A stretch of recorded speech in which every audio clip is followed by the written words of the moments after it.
Aspirant, this is करण और आज हम एक बहुत ही इम्पॉर्टेंट चार्टर एक्ट के बारे में पढ़ेंगे जिसका नाम है charter act of 1813।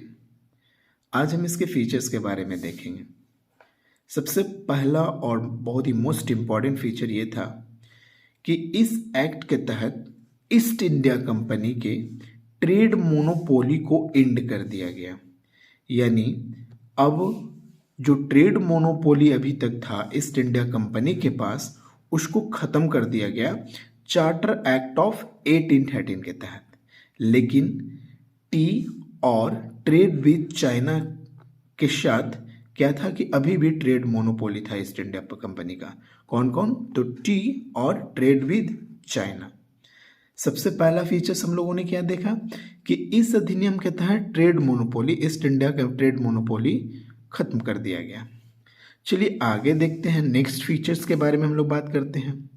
Territorial revenues और कॉमर्शियल प्रॉफिट्स को अब इस एक्ट के तहत अब टेरिटोरियल रेवेन्यूज को और कॉमर्शियल प्रॉफिट्स को कंट्रोल किए जाने लगा इस अधिनियम के बाद।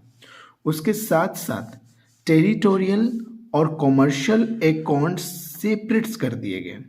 टेरिटोरियल और कॉमर्शियल अकाउंट सेपरेट कर दिए गए। ये तो क्वेश्चंस बहुत रेयरली पूछता है, लेकिन जो फर्स्ट फीचर्स था कि किस एक्ट के तहत trade monopoly of east India company को एंड कर दिया गया, तो आप लोग का आंसर होना चाहिए चार्टर एक्ट ऑफ 1813। चलिए थर्ड फीचर्स क्या है इसका? Christian missionaries were allowed to work in India. आप लोग सबसे पहले ये जान लो कि ये क्रिश्चियन मिशनरीज कौन थे।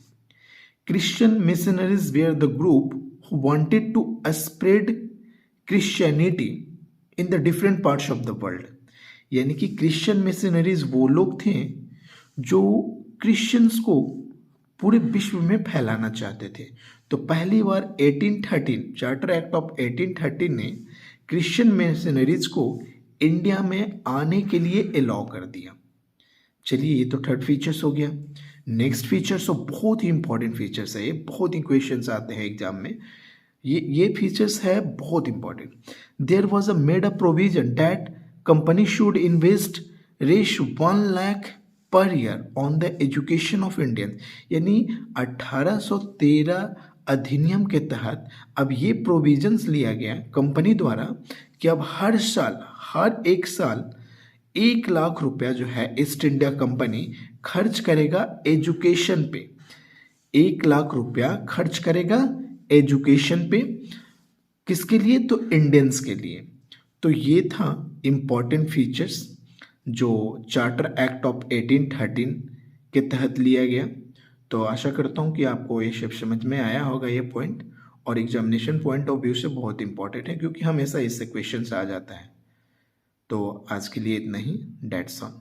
Thank you very much.